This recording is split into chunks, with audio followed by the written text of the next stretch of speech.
वीणां पुस्तकधारिणीं भव यदा जाड्यालिकारावः हस्ते स्फाटिकमालिकां विदधति पद्मासने संस्थिता वन्दे त्वां परमेश्वरीं भगवती बुद्धिप्रदां शारदां नारायणं नमस्कृत्यं नरं चैव नरोत्तमं देवीं सरस्वती व्यासो ततो जयामुदीरये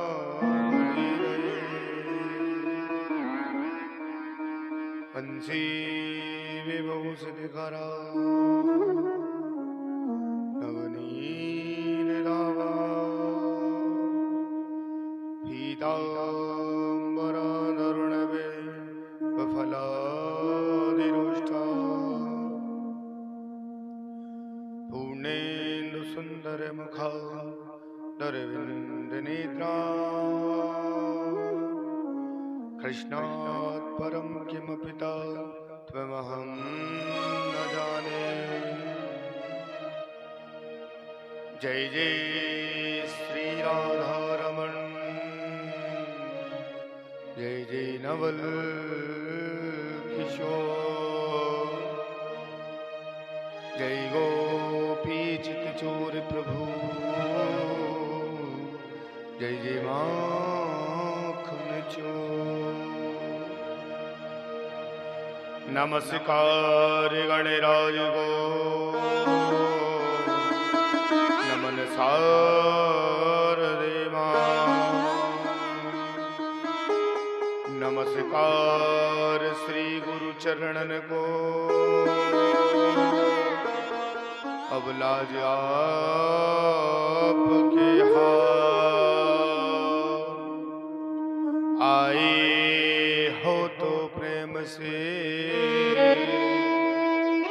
ले लो हरि का नाम। सब भक्तों को तुलसी की जय जय राधे श्याम जय जय सीताराम।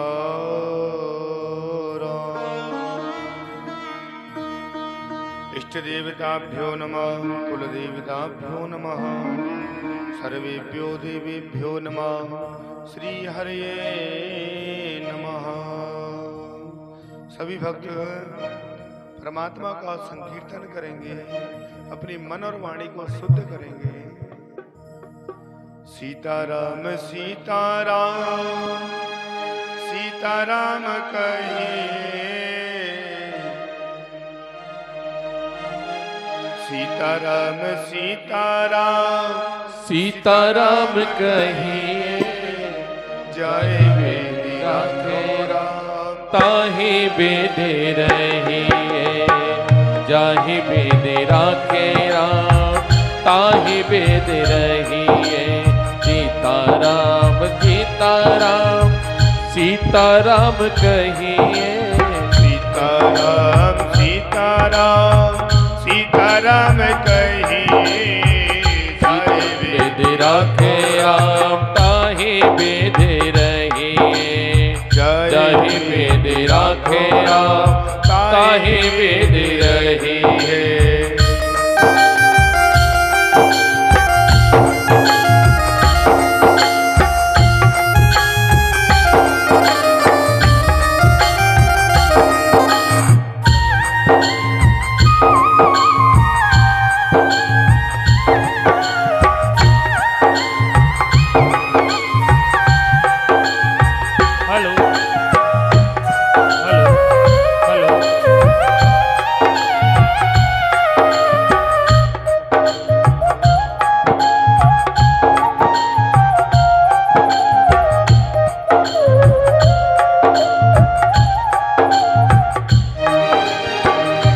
में हो राम नाम, राम से हाथ में। मुख में हो राम नाम, राम से हाथ में। तू अकेला नाही प्यारे, राम तेरे साथ में। हो तू अकेला नाही प्यारे, राम तेरे साथ में। विधि का विधान ज्ञान हानि लाभ सही, विधि का विधान ज्ञान हानि लाभ सही।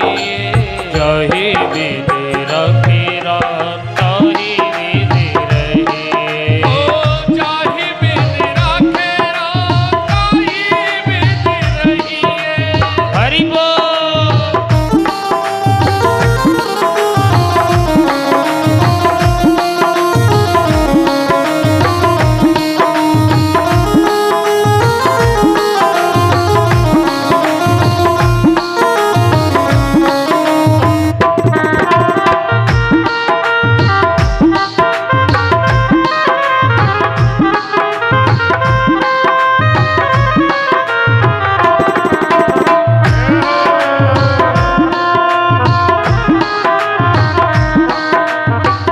जिंदगी की डोर सौंप हाथ दीनानाथ के। जिंदगी की डोर सौंप हाथ दीनानाथ के। महलों में राखे चाहे झोपड़ी में बस दे। ओ महलों में राखे चाहे झोपड़ी में बास दे। धन्यवाद निर्विवाद राम राम कहिए। ओ धन्यवाद निर्विवाद राम राम कहिए।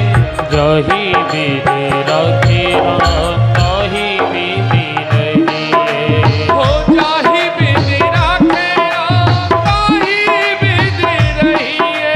सीताराम सीताराम सीताराम कहिए। सीताराम सीताराम सीताराम कहिए। जाहि विधि राखे राम, ताहि विधि रहिए। ओ जाहि विधि राखे राम, ताहि विधि रहिए।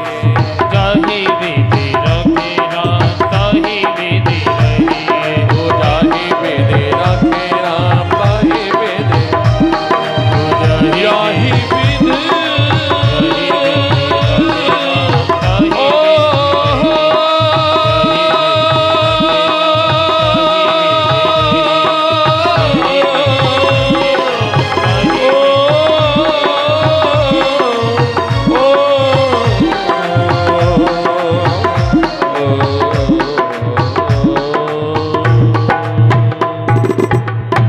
बोलिए भक्त वत्सल भगवान की जय।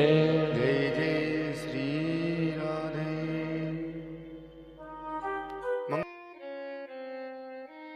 सुखदेव जी महाराज बताते हैं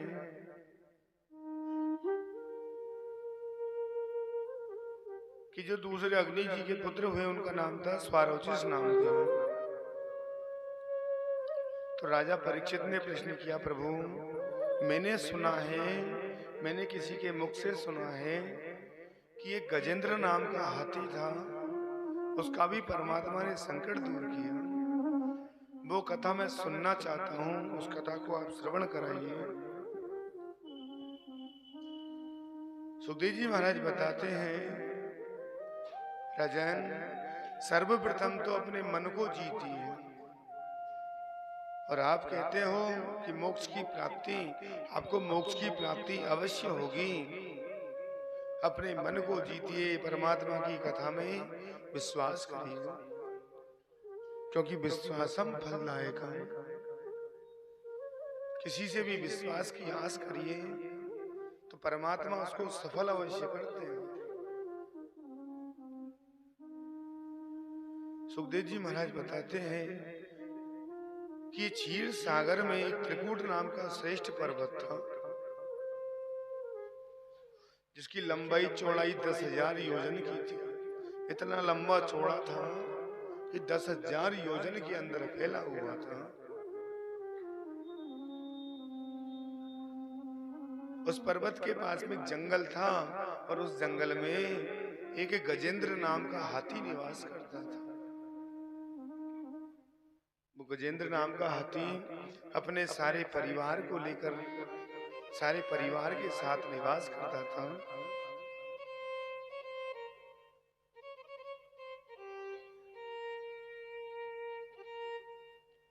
सबको एकत्रित करके रहता था। जिस प्रकार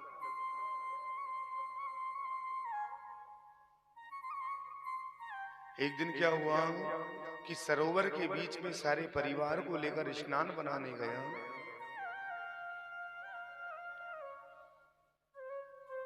सारे परिवार को लेकर स्नान बना रहे थे।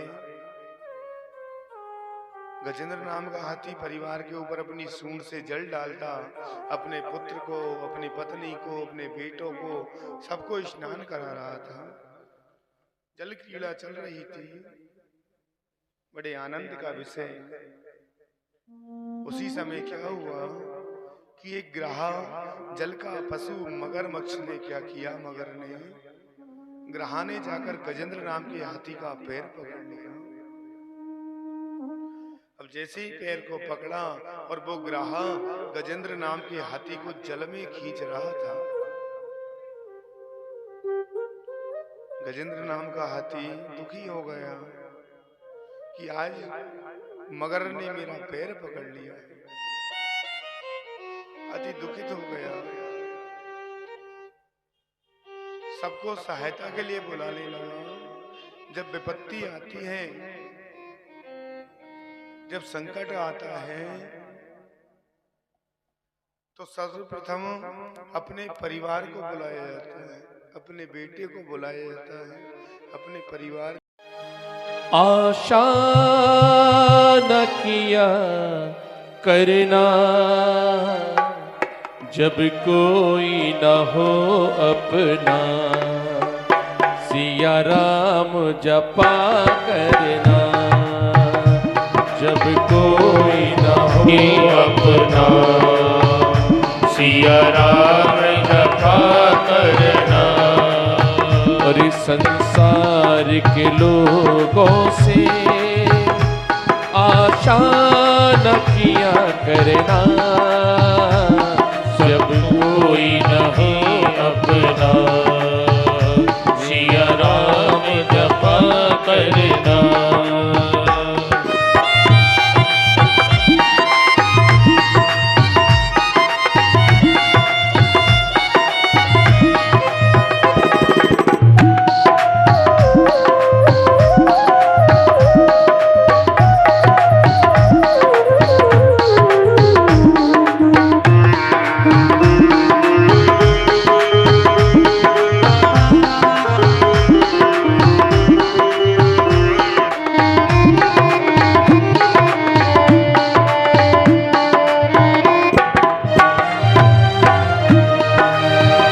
और जीवन के समुंदर में तूफान भी आते हैं।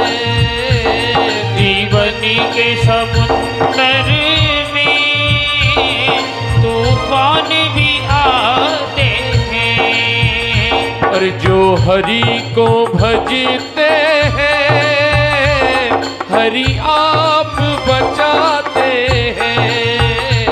जो हरि को भजते हैं, हरि आप बचाते हैं। वो मेरे कृष्ण को आता है, वो भक्तों पे दया करना जब कोई ना हो अपना, सिया राम जपा करना। संसार के लोगों थे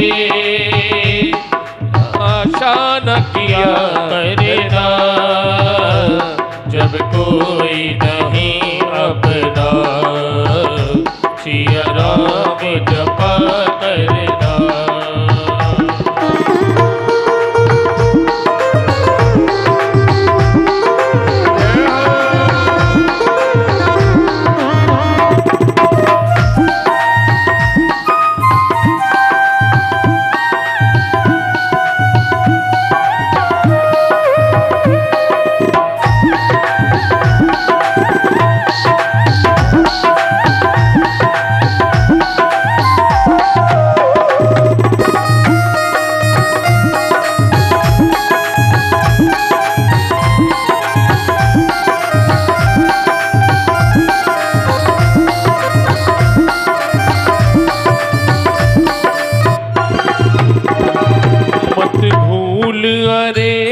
बंदे ये देश बेगाना है।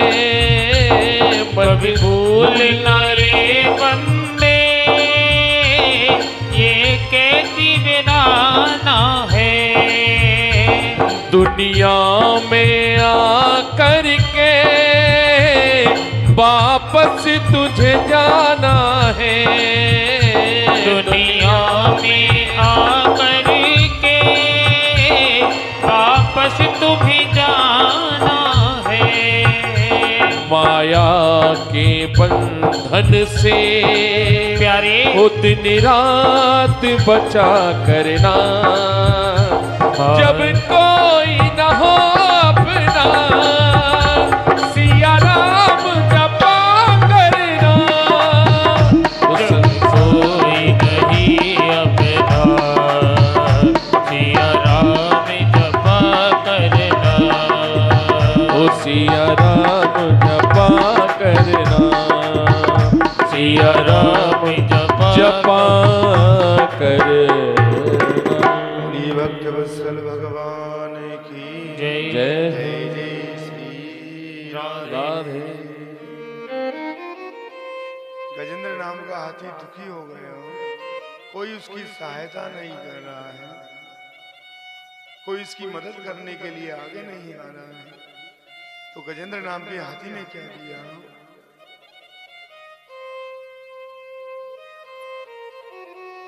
गजेंद्र नाम के हाथी ने क्या किया? परमात्मा का ध्यान किया कि अब कोई सहारा नहीं है मेरा, अब मैं परमात्मा का भजन करूंगा। परमात्मा का ध्यान करने लगा।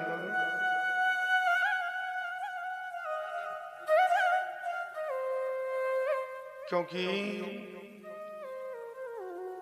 जब विपत्ति आती है तभी परमात्मा का ध्यान आता है।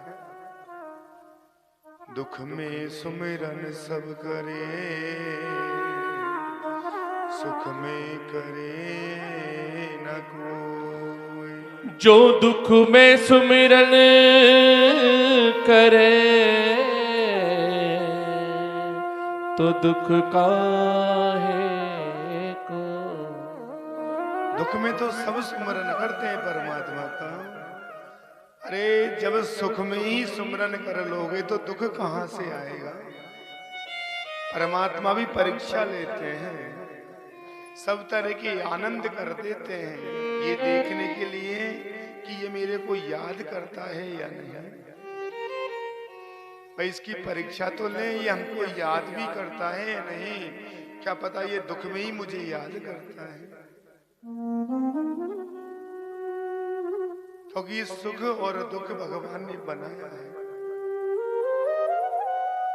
परमात्मा ने 6 चीजें अपने पास रखी है: हानि, लाभ, जीवन, मरण, सुख और दुख।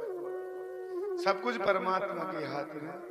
यदि परमात्मा इन 6 चीजों को भी हमको दे देता तो परमात्मा को कोई याद नहीं कर सकता। परमात्मा को कोई भजन नहीं करता। तो गजेंद्र नाम का हाथी दुखी हो गया कि कोई साथ नहीं देगा। तो उसे एक पूर्व जन्म का एक स्त्रोत याद था। दोनों हाथों को बढ़ाकर परमात्मा का ध्यान करने लगा।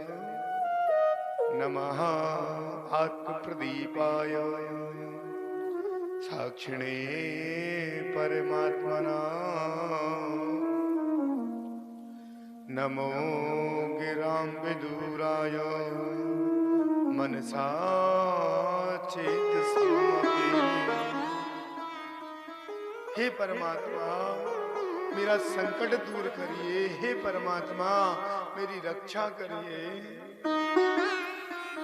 अब कोई सहारा नहीं है प्रभु तेरे सिवा। भगवान ने करुण वेदना को सुना और करुण वेदना को सुनकर भगवान ने क्या किया? गरुड़ पर बैठकर गजेंद्र नाम के हाथी के सामने आए। गजेंद्र नाम के हाथी के सामने आकर तो गजेंद्र नाम के हाथी ने देखा कि परमात्मा तो आ गए, भगवान आ गए, लेकिन मेरे पास तो कुछ नहीं है उनको चढ़ाने के लिए। हम मंदिर जाते हैं, गुरु के जाते हैं, सत्संग में जाते हैं, तो कुछ ना कुछ लेकर जाते हैं। गजेंद्र राम की हाथी ने क्या देखा कि सरोवर के बीच में एक कमल का पुष्प घूम रहा था। उस कमल के पुष्प को क्या किया, अपनी सूंड से झपट्टा दिया और झपट्टा देकर परमात्मा को समर्पित कर दिया। परमात्मा ने स्वीकार कर लिया, क्योंकि परमात्मा को क्या चाहिए, पत्रम पुष्पम फलम तोयम। कोई प्रेम से पत्र चढ़ा दो, पुष्प चढ़ा दो, फल चढ़ा दो, परमात्मा प्रसन्न हो जाते हैं। जितना दिया सरकार ने उतनी तो मेरी औकात नहीं। ये तो कर्म है मेरे सांवरे का, वरना मुझ में तो ऐसी कोई बात नहीं। परमात्मा की कृपा है, जितना हमको दे रखा है संतोष करना चाहिए। क्योंकि परमात्मा क्या करते हैं, परमात्मा रहते क्या हैं, भगवान कहाँ रहते हैं, किसका भोजन करते हैं और भगवान का काम क्या है। परमात्मा खाते क्या है, परमात्मा अभिमान को खाते हैं। जिसके अंदर घमंड भरा हुआ है उसके घमंड को चूर करते हैं। भगवान निवास कहाँ करते हैं, भगवान रहते कहाँ हैं। परमात्मा प्रभु जो भक्त सच्चे मन से याद करता है, परमात्मा उसके हृदय में निवास करते हैं। जो सच्चे मन से उच्चारण करता है, परमात्मा उसके मन में रहते हैं। और भगवान व्यापक सर्वत्र समाना, हरि व्यापक सर्वत्र समाना। प्रेम ते प्रगट होय भगवाना, प्रेम से प्रगट होए भगवाना। हरि व्यापक सर्वत्र समाना, हरि व्यापक सर्वत्र। परमात्मा का कर्म क्या है, परमात्मा करते क्या है। परमात्मा का काम है, तेरी टोपी उसके सर, उसकी टोपी तेरी सर। नचाते रहते नाना भांति। रामचरितमानस में भी बताया गया है कि परमात्मा का नाम लो तो भावना अवश्य होनी चाहिए। भाव कुभाव अनख आया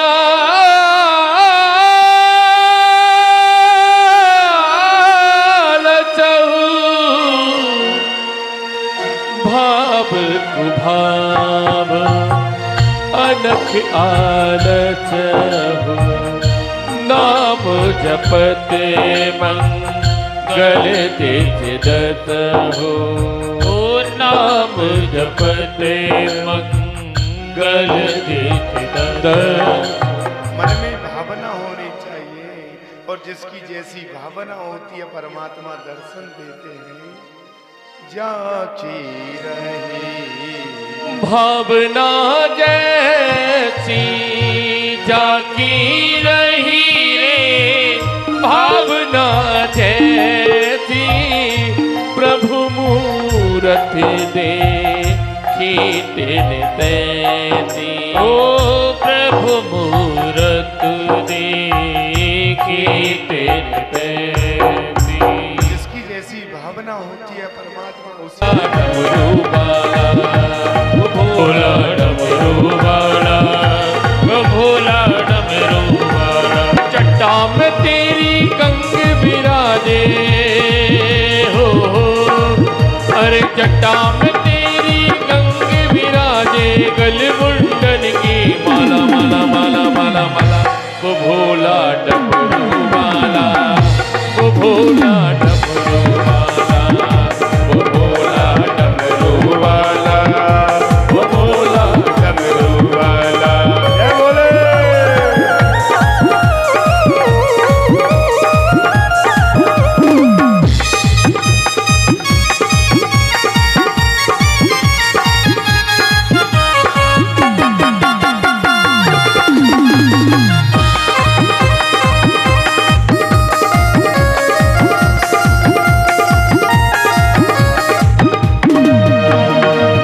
तुमने लाखों की बिगड़ी बनाई, तुमने अंग भभूति रमाई। तुमने लाखों की बिगड़ी बनाई, तुमने अंग भभूति रमाई। तूने लाखों की बिगड़ी बनाई, अपने अंग भभूति रमाई। तुमने लाखों की बिगड़ी बनाई, तुमने अंग भभूति रमाई। और जो भी तेरा ध्यान लगाते हो, और जो भी तेरा ध्यान लगावे, उसको सब दे डाला डाला डाला डाला डाला। वो भोला डमरू वाला, वो भोला डमरू वाला, वो भोला डमरू वाला, भोला डमरू वाला। वो भोला डमरू वाला, वो भोला डमरू वाला, वो भोला डमरू वाला, वाला वाला, भोला डमरू वाला।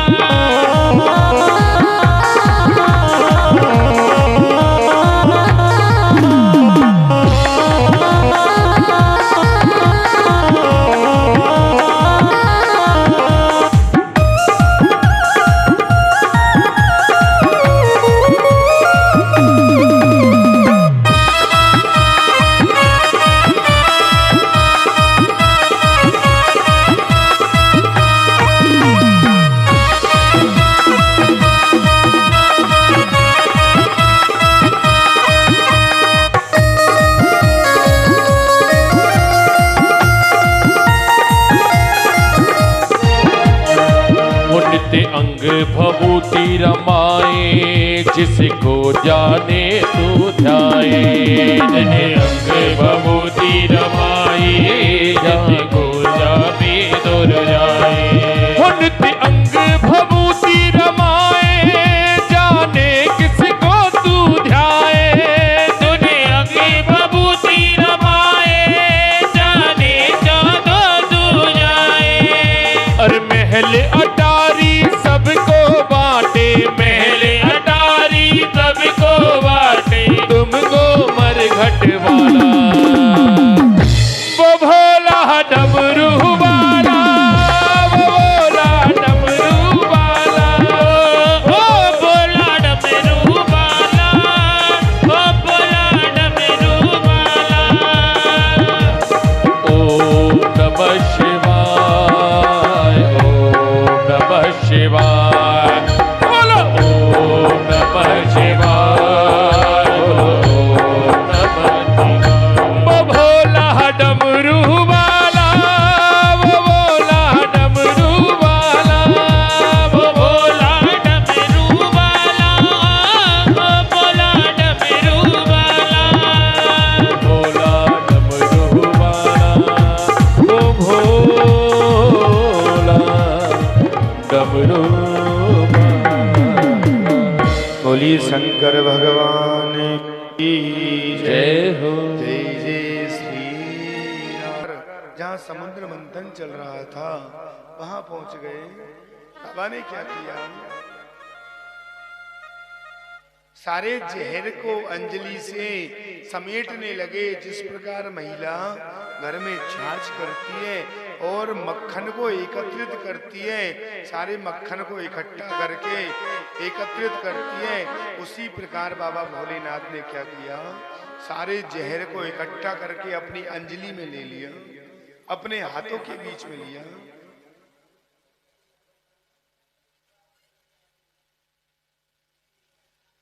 हाथों के बीच में लेकर जैसे ही पान करना चाहा तो विचार करने लगे कि जहर बाहर रहेगा तो भी नुकसानदायक और अंदर ले गया तो भी नुकसानदायक।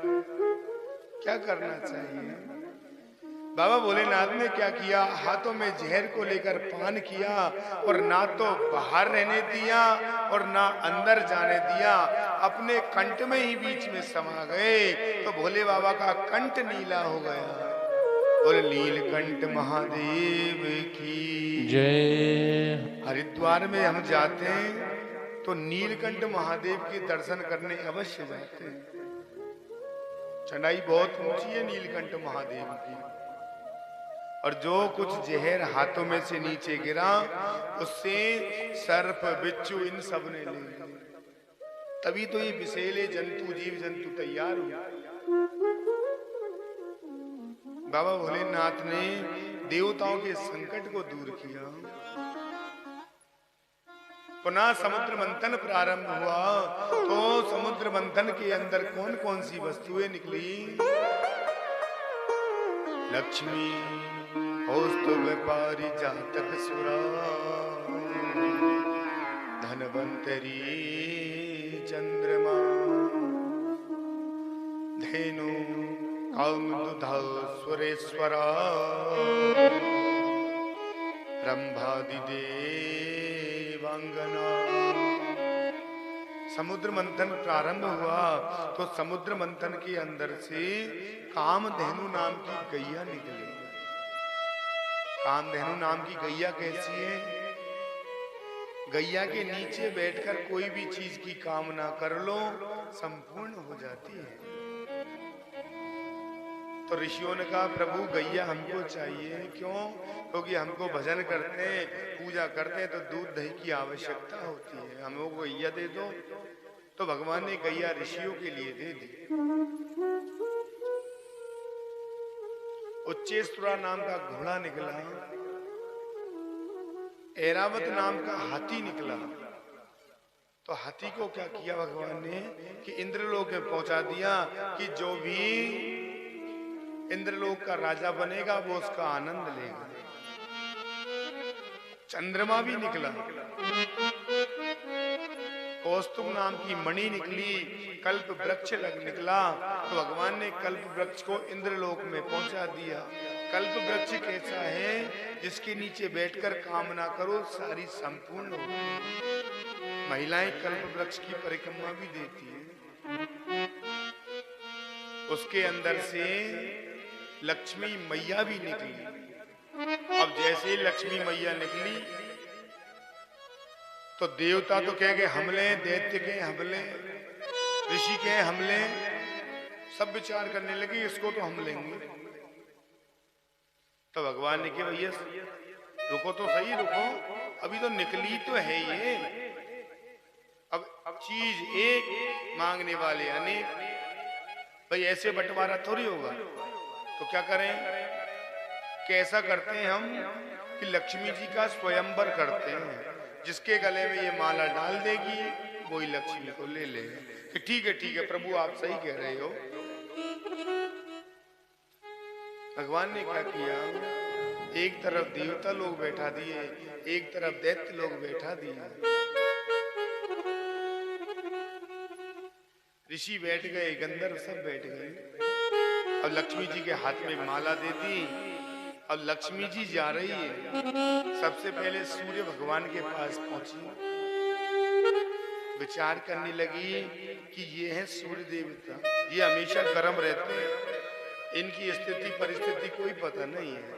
जब उदय होते हैं ये सूर्य उगता है तो बाल्यावस्था में होता है, और जब जवानी आती है दोपहर का समय तो इनको जवानी आ जाती है, और जैसे सायंकाल होती है तो इनको बुढ़ापा आ जाता है। इनकी स्थिति परिस्थिति का कोई पता नहीं। ये मेरे लिए योग्य पति नहीं है।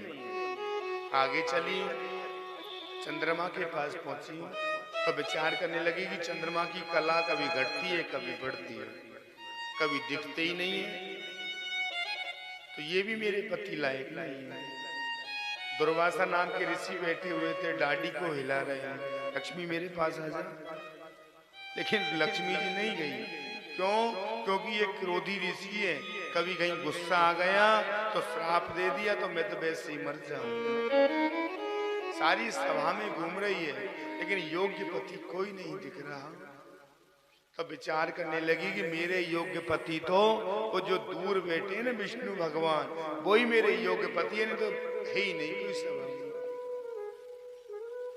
लक्ष्मी जी वहां से चली और भगवान विष्णु के पास जाकर उनके गले में माला को डाल दिया। भगवान विष्णु ने उनको पक्ष स्थल पर जगह दे दी। सभी देवता लोग कहने लगे प्रभु आप तो छल करते हो, कपट करते हो। आप दूर जाके इसलिए बैठे कि वहीं से बुला रहे थे लक्ष्मी इधर आ जा, दूर से इशारा कर रहे हैं। और अब कोई चीज निकलेगी तो कोई स्वयंवर वयंबर नहीं होगा कि ठीक है भैया ठीक है। अब जैसे ही समुद्र मंथन पुनः प्रारंभ हुआ तो उसके बीच में से भगवान धन्वंतरी ने क्या किया, अमृत का कलश लेके निकलने लगे। तो दैत्यों ने सोचा कि यही अमृत का कलश, अब कुछ नहीं निकलेगा। तो दैत्यों ने क्या किया कि अमृत के कलश को हाथ से छीना और जंगल के रास्ते भाग गए। धन्वंतरी भगवान तो पूरे निकले ही नहीं, उससे पहले तो अमृत का कलश लेकर गए। देवता लग कहने लगे, देवता भगवान से, प्रभु ये दैत्य लोग वैसे ही जीतने में नहीं आ रहे। अब इनने कहीं अमृत पी लिया तो अब और जीतने में नहीं आएंगे। कि चिंता मत करो, मैं आपकी रक्षा करूंगा, मैं हूं ना, आप चिंता क्यों करते हो।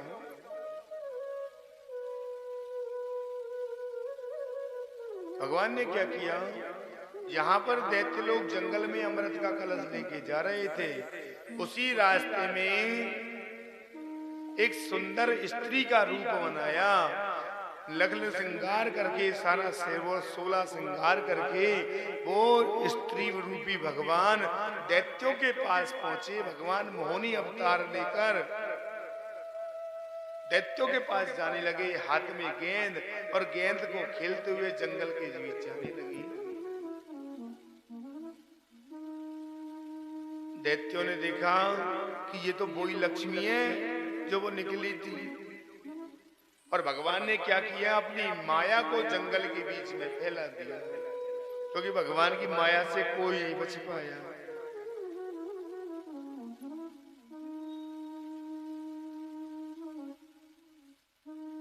दैत्यों ने देखा कि वो लक्ष्मी यही है। दैत्य लोग कहने लगे, देवी आप जंगल में क्यों घूम रही हो, आप जंगल में क्यों घूम रही हो। तो स्त्री भी भगवान कहने लगे, बोल भैया तुमको क्या काम इससे, तुमको क्या काम मैं कहीं भी घूमूं। क्या देवी मैंने पूछी तो ये भाई, पूछी तो रहा हूं, कोई गलत तो नहीं कही। तो बोलो, और तुम वही देती हो ना, वही हो ना जो अपने भाइयों से छल करके अमृत का कलश लेके आ गए। दैत्यों ने विचार किया, इसको सब पता कि वो लक्ष्मी, और भगवान ने माया को फैला रखा था चारों तरफ। तो देवी अब बता तुमको क्या चाहिए, भाई तुम क्या चाहती हो।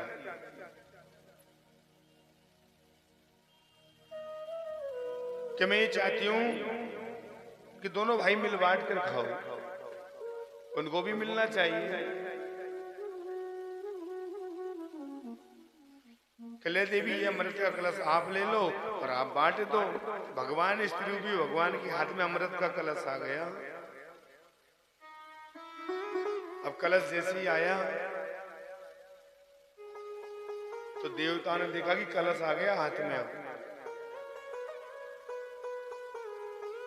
दैत्य लोग और स्त्री भगवान सबको लेकर देवताओं के पास पहुंच गए कि सब बैठ जाओ, लाइन लगा के सबको अमृत मिलेगा। अब स्त्री भगवान ने दैत्यों से पूछा, राजा बलि से कि एक बात बताऊं, कि बोलो। कि आपकी इच्छा हुई तो एक काम करूं कि ये ऊपर ऊपर तो पतलो पतलो अमृत है और नीचे नीचे गाढ़ो है। तुमको तो पतला पतला तो देवताओं को पिला दूं और गाढ़ो गाढ़ो अपन पी लेंगे। कि ठीक देवी, आपको जैसे कर लो, भाई आपकी इच्छा हो जैसा करो। भगवान ने क्या किया, अमृत का कलश हाथ में लिया और अमृत के कलश को लेकर देवताओं को पिलाने लगी। भगवान अमृत पिलाने लगे। अब जैसे जैसे अमृत का पान चल रहा था तो दैत्य राहु ने देखा कि अमृत आधे से ज्यादा खाली हो गया है, अब इसमें है ही क्या, क्या बचा है। तो राहु ने क्या किया कि सूर्य और चंद्रमा के बीच में जाकर अपनी हथेली करी, और जैसे ही हथेली करी अमृत हाथ में गिरा। भगवान तो अमृत बांट रहे थे, अमृत हाथ में आया और जैसे ही पान किया तो देवताओं ने कहा प्रभु दैत्य दैत्य दैत्य। भगवान ने क्या किया, सुदर्शन चक्र लिया और दैत्य का मस्तक काट दिया, लेकिन वो मरा नहीं। क्यों? क्योंकि अमृत का पान कर लिया। पहले 7 ग्रह होते थे, राहु और केतु को मिलाकर नवग्रह तैयार हुए। देवताओं ने क्या किया, भगवान ने क्या किया, देवताओं के कार्य को सिद्ध करके अपने धाम को चले गए।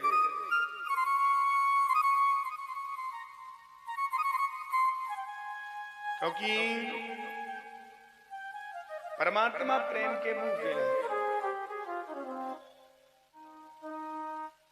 एक परमात्मा का भक्त था, एक गांव में किसान निवास करता था। उसका नित्य कर्म एक रोज का काम था कि वो जंगल में जाता और अपने गैया को भैंसों को चरा कर लाता। तो वहीं एक मंदिर था भोले बाबा का।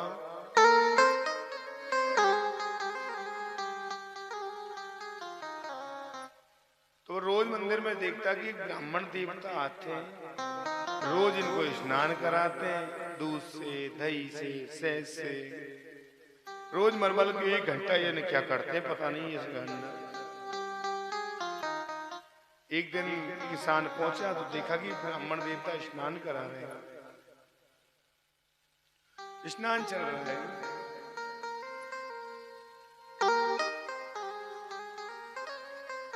अब किसान ने क्या किया, किसान तो भोला वाला, उसको क्या पता कि कैसे क्या होता है।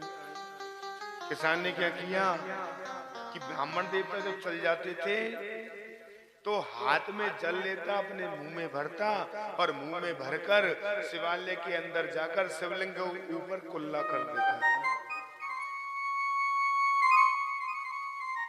जो शिवलिंग था उस पर कुल्ला करता। अब रोज का क्रम उसका बन गया। एक दिन जबरदस्त तूफान आ रहा था, बिजलियां कड़क रही थी,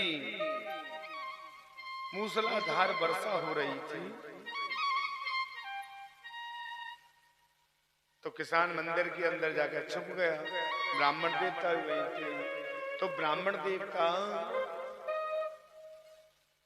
किसान के रोज नित्य कर्म को देखने के लिए करता है। तो उस दिन घनघोर घटाएं छाई, घनघोर बारिश होने लगी, मूसलाधार बिजलियां कड़कने लगी। तो ब्राह्मण देवता ने विचार किया कि मंदिर पुराना है, कहीं छत गिर गई तो हम तो दब कर मर जाएंगे। तो ब्राह्मण देवता वहां से निकले और सामने एक पेड़ के नीचे जाकर छिप गए। किसान ने सोचा कहीं ये छत गिर गई, ये छत गिर गई और ये भगवान को चोट लग गई तो किसान ने क्या किया, सहज भाव से मन में संकल्प किया कि भगवान के कहीं लग गई। तो किसान ने क्या किया कि भोलेनाथ बाबा शिवलिंग के ऊपर लेट गया कि पहले मैं मरूंगा, उसके बाद भगवान पर आंच आने दूंगा। ब्राह्मण देवता वहीं से देख रहा है कि किसान ने तो अपना सारा शरीर न्यौछावर कर दिया। भोले बाबा ने देखा कि ये तो मेरे पर मरने को तैयार हो गया। भोले बाबा प्रसन्न होकर सामने आए।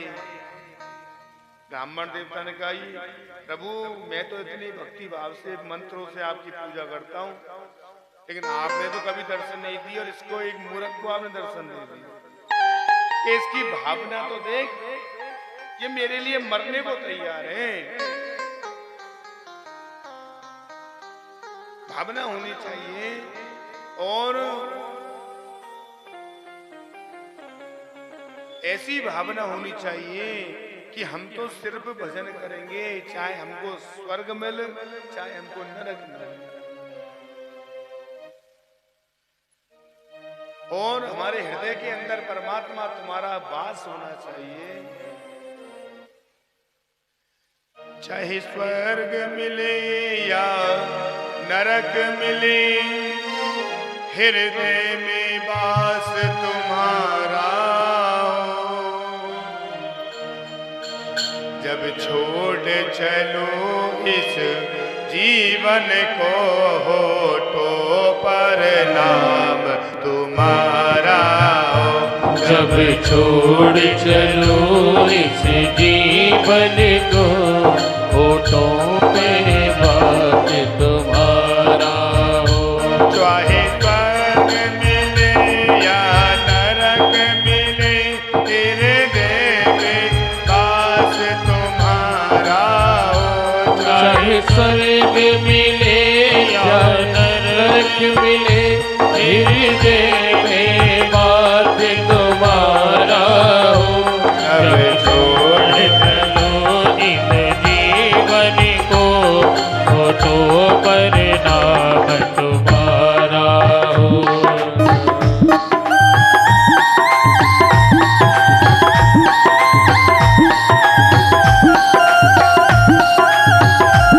जय हो।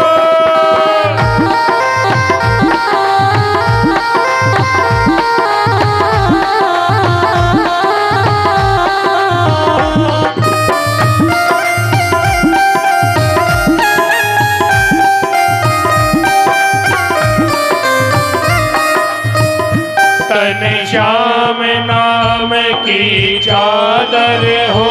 जब गहरी नींद में सो जाओ, तन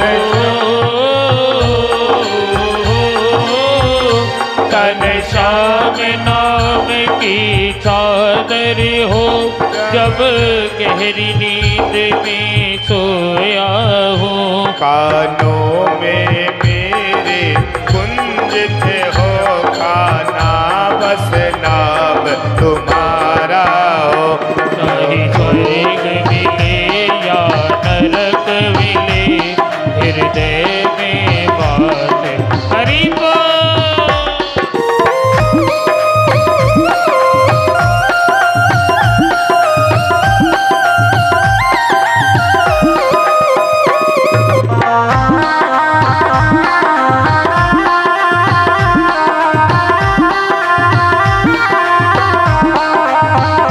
उस वक्त कन्हैया आ जाना, जब विपदा मुझको घेरे हो। उस वक्त कन्हैया आ जाना, जब कष्ट ने मुझको घेरे हो। जब वक्त कन्हैया आ जाना, जब विपदा मुझको घेरे हो। उस वक्त कन्हैया आ जाना, जब विपदा मुझको घेरे हो। मेरी विपदा कहना दूर करो, होठों पर नाम तुम्हारा हो। मेरी विपदा का दूर करो, होठों पे नाम तुम्हारा हो। जब छोड़ चलूं इस जीवन को, होठों पर नाम तुम्हारा हो। जब छोड़ चलूं इस जीवन को, होठों पे नाम तुम्हारा हो। बोलिए भक्त वत्सल भगवान की जय हो। जय जय श्री राधे। संकटों को दूर करने के लिए परमात्मा अवश्य साथ देते हैं। सुखदेव जी महाराज ने राजा परीक्षित ने प्रश्न किया, प्रभु गुरुदेव, मैंने विचार किया है, मैंने सुना है कि देवताओं के संकट को दूर करने के लिए भगवान ने वामन रूप भी धारण किया। मुझे सारी कथा का वृत्तांत बताइए।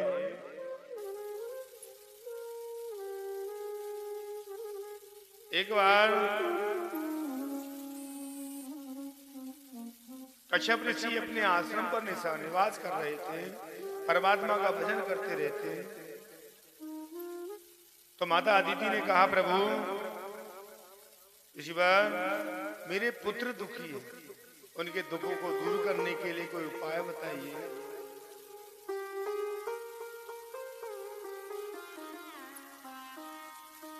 तो ऋषि ने कह दिया कि मैं आपको एक व्रत बताता हूं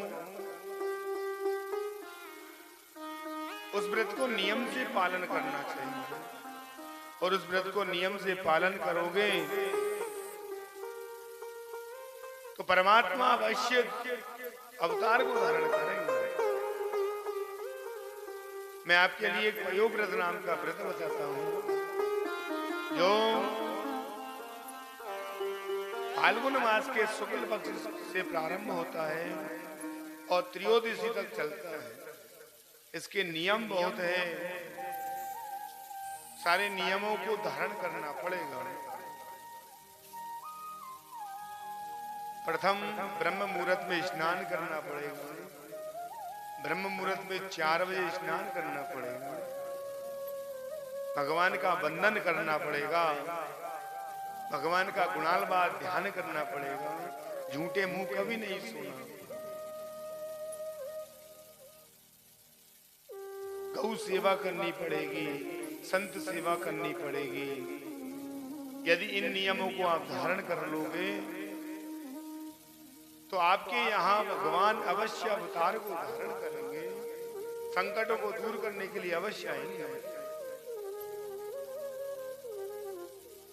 माता अदिति ने जैसा कश्यप ऋषि ने बताया उसी प्रकार व्रत के नियमों का पालन किया, व्रत के नियम धारण किए।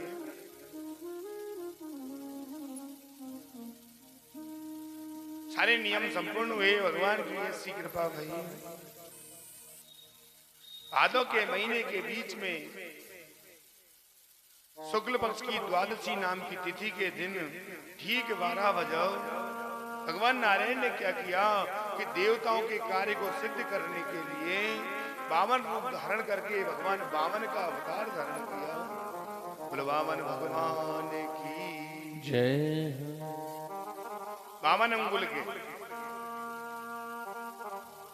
माता अदिति के सामने आए तो माता अदिति ने क्या किया कि भगवान के लिए कौपीन पहना थी, भगवान के लिए वस्त्र धारण कराए। बृहस्पति जी ने आकर क्या किया, जनेऊ को धारण कराया। सभी देवी देवता लोग आए और अनेकों वस्त्र आभूषण भगवान के लिए देने लगे। ब्रह्मा जी आए तो उन्होंने कमंडल भगवान को दे दिया। बावन भगवान कहने लगे, मैया मैं जिस कार्य के लिए आया हूं उस कार्य को संपूर्ण करने दीजिए।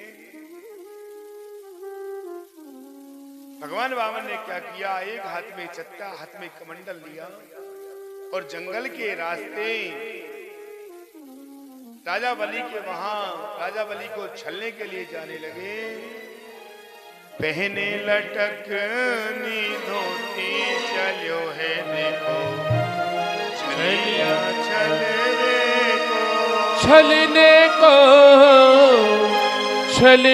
को अरे पहन लटकनी धोती चलो है देखो, छलिया छलने को। पहन लटकनी धोती चलो है देखो, छलिया छलने को। पहन लटकनी धोती चलो है देखो, छलिया छलने को।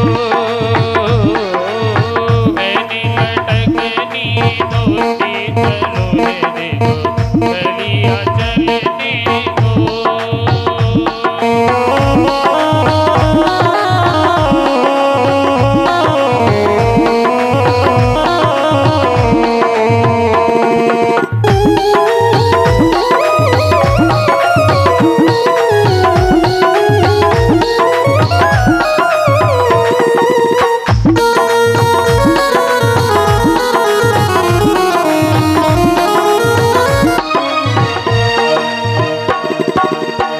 वामन अंगुल रूप बनायो, वामन अंगुल रूप बनायो।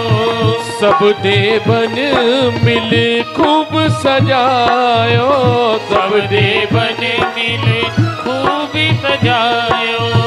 सब देवन मिल खूब सजायो। सब देवन मिल खूब के माथे पे रोरी कोठी का चलो है देखो छलिया छले देखो या के माथे पे रोरी कोठी का चलो है देखो छलिया छले देखो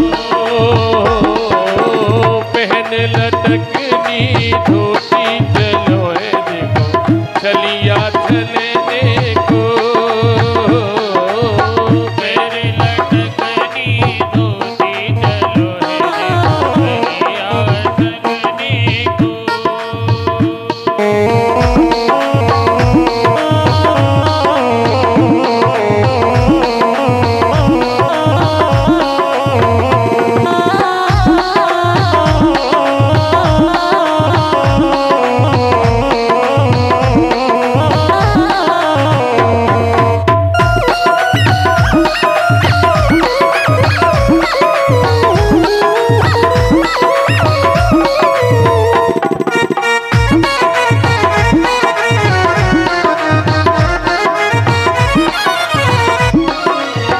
हाथ में छतरी काख में पोती हाथ में छतरी काख में पोती हो दीपक के संग जैसे ज्योति ज्योति के संग कैसे ज्योति दीपक के संग जैसे ज्योति दीपक के संग जैसे ज्योति अरे द्वारे पे अलग जगायो चलो है देखो छलिया छले देखो मेरे लटकनी धोती चलो है देखो छलिया छलनी छलने को छलने को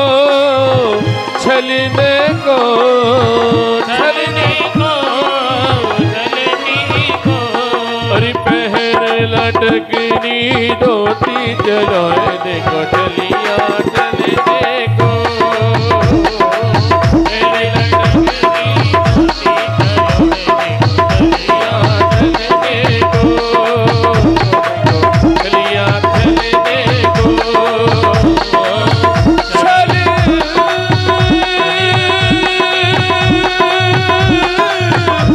छल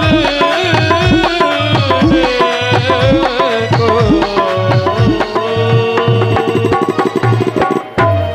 बोलिए वामन भगवान की जय श्री राम श्री राधे वामन अंगुल के भगवान राजा बलि के द्वारे पहुंचे और जैसे ही अलग जगाया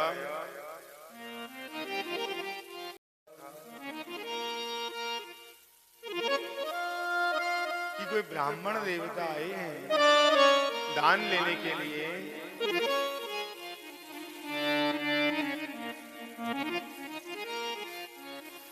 राजा बलि पहुंचा, बोलिए ब्राह्मण देवता आपको क्या चाहिए,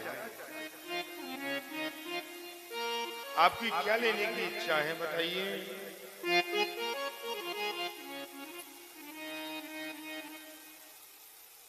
वामन भगवान कहने लगे राजन मैंने सुना है कि आप बहुत बड़े दानी हो, आपके पूर्वज बहुत बड़े दानी थे, तो मैं दान की इच्छा लेकर आपके पास आया हूँ। बोलिए प्रभु, बोलिए ब्राह्मण देवता आपको क्या चाहिए, आप जो बोलोगे आपको देने को तैयार हूँ। बाबा भगवान ब्राह्मण वेश में कहने लगे कि मुझे कुछ नहीं चाहिए, मुझे तो सिर्फ 3 पग जमीन दान देंगे। अब राजा बलि हंसने लगा कि क्या कह रहे हो ब्राह्मण देवता, 3 पग जमीन। भगवान ने कहा भैया हंस क्यों रहे हो, अरे छोटी सी कुटिया बना लेंगे, उसमें सो जाएंगे, उसमें भजन कर लेंगे, हमको तो बहुत 3 पग जमीन। राजा बलि ने कही ब्राह्मण देवता मेरा क्यों मजाक बना रहे हो, सारी प्रजा क्या कहेगी कि राजा बलि ने क्या दान दिया, 3 पग जमीन। अरे मेरी सब बात बनाएंगे। अरे आपकी इच्छा हो तो मैं आपको राज्य दे दूं, मैं आपको कहीं का राजा बना दूं, कि नहीं भैया मुझे तो नहीं चाहिए। अरे ब्राह्मण देवता, आपका विचार हो तो मैं एक सुंदर कन्या से आपका विवाह करा दूं, एक अच्छी सी लड़की देखूं और आपका विवाह करा दूं उसके साथ। कि नहीं भैया मुझे तो सिर्फ 3 पग जमीन दे दे। राजा बलि के गुरु शुक्राचार्य जी वहीं बैठे थे। शुक्राचार्य जी ने विचार किया कि देवताओं के कार्य को सिद्ध करने के लिए भगवान ने वामन अवतार धारण किया। राजा बलि से कहने लगे, राजा बलि इसको साधारण ब्राह्मण मत समझना। अरे ये देवताओं के कार्य को सिद्ध करने के लिए वामन अवतार लेकर तेरे सामने खड़े हैं, इसको दान मत दे। तो राजा बलि ने विचार किया कि जब भगवान ही दान लेने आ गए तो मैं क्यों पीछे छूटूं।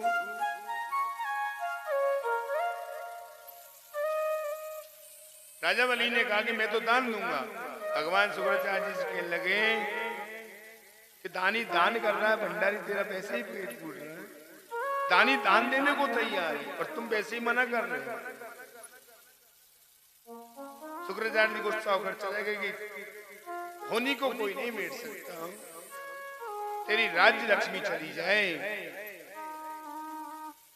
ऐसा कहा और गुरु शुक्राचार्य जी दूर जाकर बैठ गए। राजा बलि ब्राह्मण देवता से विनती करने लगे, प्रभु कोई ऐसा उपाय निकालिए जिससे मेरी हंसी भी नहीं हो। भगवान ने कह दिया नहीं देना है तो सिर्फ 3 पग जमीन दान दे, कुछ नहीं चाहिए मेरे को। तो राजा बलि ने कहा कि तुम्हारी यही इच्छा है तो मैं देने को तैयार हूं। तो भगवान वामन ने कह दिया कि जब देने को तैयार है तो पहले संकल्प कर दे। कोई भी काम करें तो पहले संकल्प कराया जाता है, संकल्प में बांधा जाता है उसको। कि ठीक है प्रभु आप जैसा कहते हो करो। के हाथ में जल ले, राजा बलि के हाथ में जल दे दिया। गंगा सागर को उठाया और जल देना चाहा तो वो गंगा सागर की तूती में शुक्राचार्य जी जाकर बैठ गए, छोटा रूप ले कि मेरे शिष्य की, मेरे चेले की राजलक्ष्मी चली जाएगी।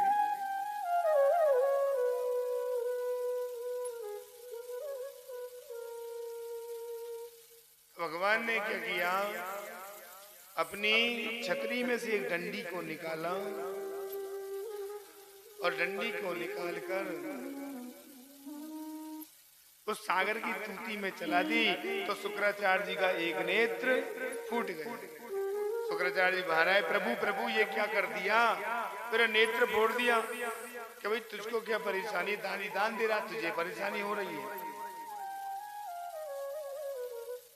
जैसे ही जल हाथ में लिया अब संकल्प कौन बोले, गुरुजी नाराज हो गए। तो ब्राह्मण देवता ने कहा कि टूटा फूटा तो हम ही जानते हैं, हम ही बोल लेते हैं। मासोत्तमे मासे पुण्य पवित्र मासे भाद्रपद मासे सुबे शुक्ल पक्षे द्वादशी नाम द्वितीया ब्राह्मण रूपाए। राजन अपना नाम बोल ले, अपना गोत्र बोल ले और नाम गोत्र बोलकर बोल, ब्राह्मण रूपाया वामनाया इमाम त्रिणी पदानी भूमि संप्रदते। मैं 3 पग जमीन ब्राह्मण देवता को दान करता हूं। जल को नीचे छोड़ दे। भगवान ने कही दान तो कर दिया, एक काम और कर राजा, संग के संग ये जमीन को नपा और दे, क्योंकि ब्याज भाड़ो दक्षिणा और पीछे मांगे कुछ नहीं। तो प्रभु राजा क्या को नपा और दे संग संग।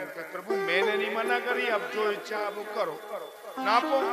तो भगवान ने क्या किया, अपना विराट स्वरूप दिखाना प्रारंभ किया।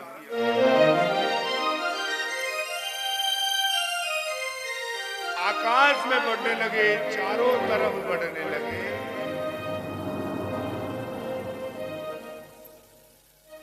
परमात्मा ने क्या किया, पृथ्वी नापी एक में और दूजे में आकाश, तीजो पग कटने धरो असुर हुए निराश। एक पैर से तो सारी पृथ्वी को नाप दिया, दूसरे से आसमान को नाप दिया, अब तीसरा पैर कहाँ रखे। सभी दुखी हो गए, क्या करें। राजा बलि से कही, भैया तीसरा पग कहाँ रखूंगा। जब भगवान ने पहला कदम आकाश में भेजा तो ब्रह्मा जी ने क्या किया कि जल को, भगवान के चरणों को जल से धोया और जल को लेकर कमंडल में रख लिया, क्योंकि वही जल गंगा जी बनकर पृथ्वी लोक पर आएगा।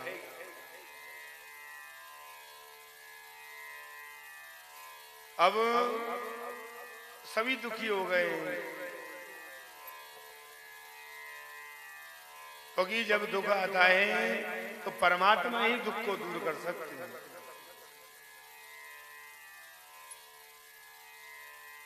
सभी असुर दुखी हो गए, क्या बात है, कैसे राजा बलि का संकट दूर होगा। भगवान के पार्षद आ गए, भगवान के पार्षद ने राजा बलि को खम्भे से बांध दिया, और जैसे ही खम्भे से बांधा तो सभी भक्त लोग हाथ जोड़कर कहने लगे, जब भक्त नहीं होंगे भगवान कहाँ होगा। जब भक्ति नहीं होंगे भगवान कहाँ होगा। हर एक समस्या का समाधान कहाँ होगा। जब भक्ति नहीं होंगे भगवान कहाँ होगा। जब भक्ति नहीं होंगे भगवान कहाँ होगा। हर एक समस्या का समाधान कहाँ होगा। हर एक समस्या का समाधान कहाँ होगा।